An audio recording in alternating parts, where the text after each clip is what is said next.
All right, we're getting ready to execute a search warrant. Entry team, you'll take a direct approach to the house, hit the front door, and hold everything inside. I have seen photos of the target with kids, so I think he has kids, but haven't seen kids there, haven't seen any kind of kid toys in the yard. He is there right now. 20, 30 minutes ago was more players there, so if anybody's there, they all gonna be in the process. We're gonna take them all down. Anybody got any questions?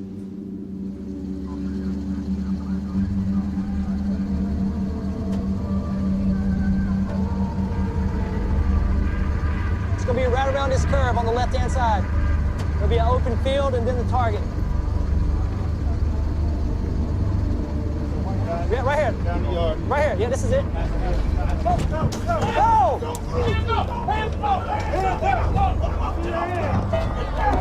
Hands up.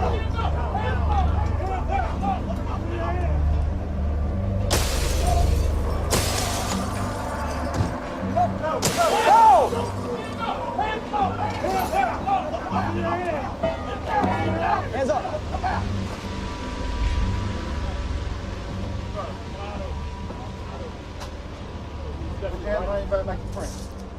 Hands together like you praying, sir.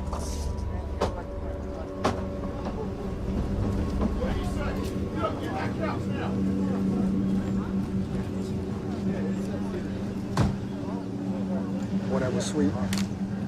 That was sweet. And it was in there so fast. It sounded like a flashbang when it.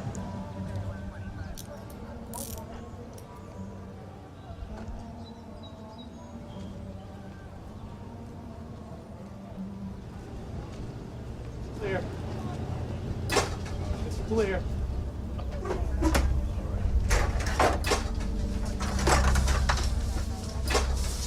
There's gotta be some drugs here. What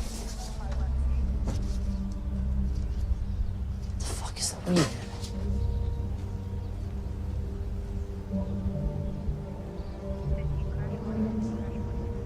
We've been to this house before. Oh yeah, we go to the same houses. Some of the doors you'll see where we knocked it in the last time, there'll still be the dent in the door. Yeah, we do a lot. 200 of these a year, easy. It used to be we do 3 or 4 a day. There was a book bag that was here, and it had a little bit of weed in it. It was just loose bud.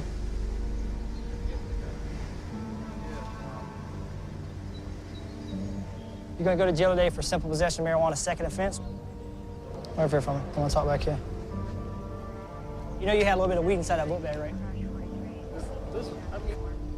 I'm not saying I never one time said you were a bad person. I just got a job to do, and you just happen to be in the middle of it, right? You're in school, right? Yeah, did more technical college. What are you trying to do? Building construction technology. Got a little landscape business, cutting grass. I was supposed to be going to get the lawnmowers this morning. I left my ID. What are you talking about? Give me 1 second, sir. I mean, can you do shit like that? Yeah. I mean, we gotta pay for the fucking windows like that, though, man. That's some shit there, man. You have a question for me? Yeah, I was asking, what they gonna do about the windows, man? I mean, we supposed to get the windows fixed or something else? They just blew the fucking window out, man. It's a distractionary technique. It's what they did. They felt they needed to do it. The more of the story is, don't sell drugs from the residents, or don't have people. Don't allow. I didn't actually say you were. I just said you were associated with it. I could see that you would possibly have an affiliation, just from the stuff that I've seen. Yeah? If you were outside looking in, maybe, right?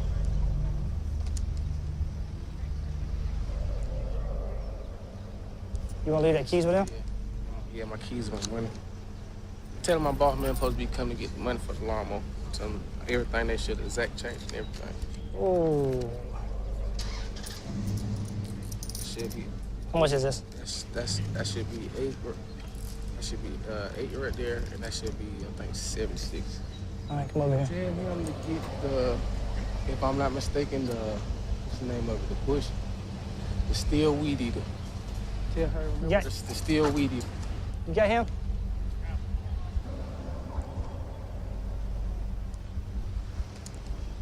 Nobody checked him. That's why I say It's like $1,000. I know. He wants me to give it to that guy, but I think we should seize it. Yeah, I think we should seize it because it's found on his person. 20, 40, 60. I'm just gonna put currency here. It's on in his pocket. Somebody else wanna count that? I'll give him the change and a lighter.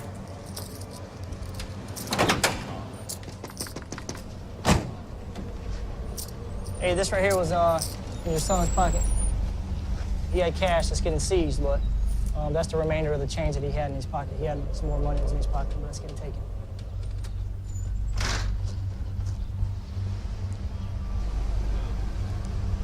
We located a small amount of marijuana. Just a small amount of marijuana, personal use it appeared to be. And that's about it. It happens. Drug warrants are, 50-50. Just want to research it.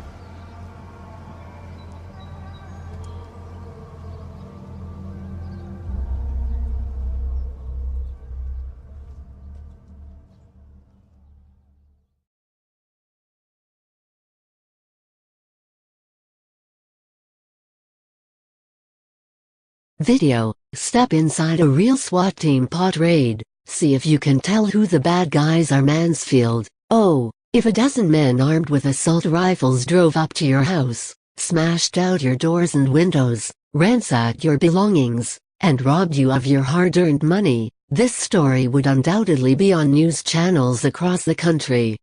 People would quickly arm themselves and groups would form to protect neighborhoods from the dangers of the armed gangs robbing and pillaging people.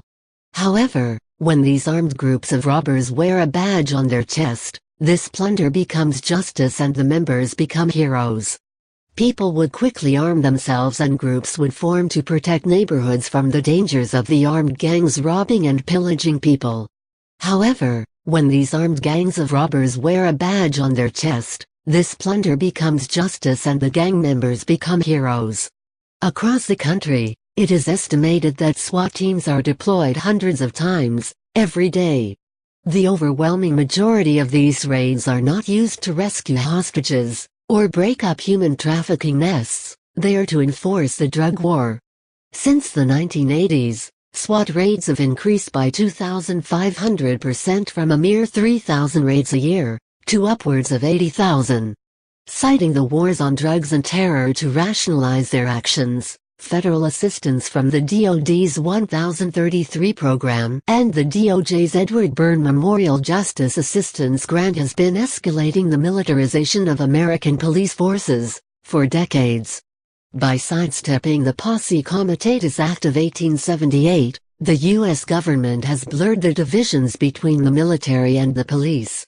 And all of this has been done to prevent people from possessing arbitrary substances. A riveting new documentary by Vanish Films, directed by Craig Atkinson, titled Do Not Resist, takes a look inside this phenomenon of militarized police enforcing arbitrary drug laws. Atkinson explained that he made this film to attempt to understand what happened during the time his father joined the police force and became a SWAT member in 1989 to the time he retired in 2002. The film's mission was simple: go along with SWAT teams and film their experience. However, the result was not as simple. As Atkinson explains, I can say that we were just as shocked while filming the material. Going in, we had no idea what we were going to find. We kept thinking we were creating opportunities to film with departments that would show the full spectrum of the SWAT experience, but time and time again, we found ourselves inside homes searching for things that we never found. The Free Thought Project viewed the film and asked Atkinson for permission to use a small clip. On Thursday, Vanish Films released the 6-minute scene. What this brief clip shows is an actual SWAT raid carried out by the Richland County Sheriff's Office. The SWAT team was executing a search warrant to bust a suspected pot dealer. Upon showing up at the home, the heavily armed militarized shock troops acted as if they were raiding enemy forces in a war zone. In reality, however, this was just a family hanging out at their home. But that did not matter to these officers who are trained in the art of legalized smash and grabs. As the officers move into the house, one of them randomly smashes out the windows, for no reason. As the innocent people are thrown to the ground, held at gunpoint, and placed in handcuffs, The team of cops ransacks the home, looking for something, anything, to justify their presence. The officers are getting frustrated as their fit of destruction appears to be turning up fruitless. Where the fuck is the weed?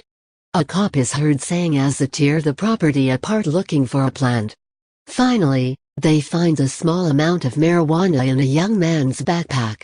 There is a book bag here that has a little bit of weed in it. It was just loose bud, says the cop. Thousands of dollars in property damage, a dozen men armed to the teeth wearing thousands of dollars of taxpayer-funded gear, multiple innocent people terrorized, including women and children, and all of it is justified to seize a small bit of a plant, cash too. As the suspect, or victim rather, explains to the officers that he is not a bad guy and he was tiring to start up a lawn business to support himself as he goes to trade school, the officers callously act like he deserved what was happening to him. Meanwhile, the father who owns the home is told he is on his own in fixing the damage caused by the cops.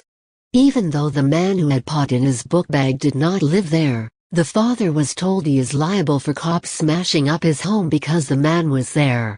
Now, this poor young man, who may or may not have been selling a plant to earn money while in school, will be entered into the criminal justice system, essentially guaranteeing a future of joblessness.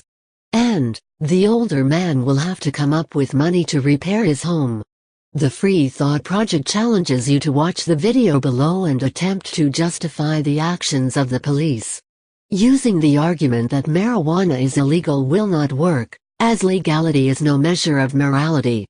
There is absolutely zero justification for kidnapping someone and locking them in a cage for choosing to partake in an arbitrary substance deemed illegal by the state.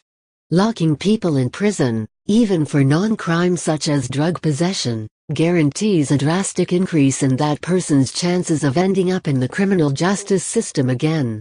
This vicious cycle is so well known that it has its own word, recidivism. Referring to the caging of morally innocent human beings for victimless crimes as rehabilitation, is a sick joke. Scarring someone's future potential by removing their ability to get a decent job, creating an incentive to delve back into the criminal market, is not rehabilitation, it's nefarious. Image, http://pixel.watch/QUT7 year after year, and now, decade after decade, millions of otherwise entirely innocent people have been deprived of their freedom, kidnapped, had their lives ruined, were thrown in a cage, or killed by police officers who are just doing their job while enforcing this immoral war on drugs. Given these numbers, everyone in America is either related to or knows someone who has been arrested for drugs. An unfortunate minority have even seen their family members or friends slain in the name of this immoral war. The effects of police ruining so many lives and enforcing drug laws have created the hostile environment in which we find ourselves today. It is high time that police officers make this stand and refuse to keep terrorizing otherwise innocent people for arbitrary substances. And the good news is that this is already happening. In May, police chiefs, sheriffs, district attorneys, and other government officials from the eastern part of Louisiana came together to make a courageous and revolutionary statement: it is time to treat addiction as a disease and not a crime. The response in Louisiana was inspired by a program in Gloucester, Mass., and was created by their chief of police, Leonard Campanello. Aptly titled, Operation Angel, Campanello's program provides addicts with the help they need instead of locking them in cages. The idea of treating an addict with compassion instead of violence is a revolutionary notion in this country. However, in other countries, such as Portugal, its effects have been realized for more than a decade. In 2001, the Portuguese government decriminalized all drugs. 15 years later, drug use, crime, and overdoses have drastically declined in Portugal, exposing the disturbing reality of prohibition. Campanello's initiative and St. Tammany Parish's adoption of it are nothing short of bombshell, especially considering the prison state that is Louisiana. It is revolutionary, and will undoubtedly lead to progress. This is how change comes, not through the barrel of a gun, but through empathy and peace. Read more at http://everythoughtproject.com/watch-step-inside-SWAT-team-pot-raid/number 4 office dre 4ib4.99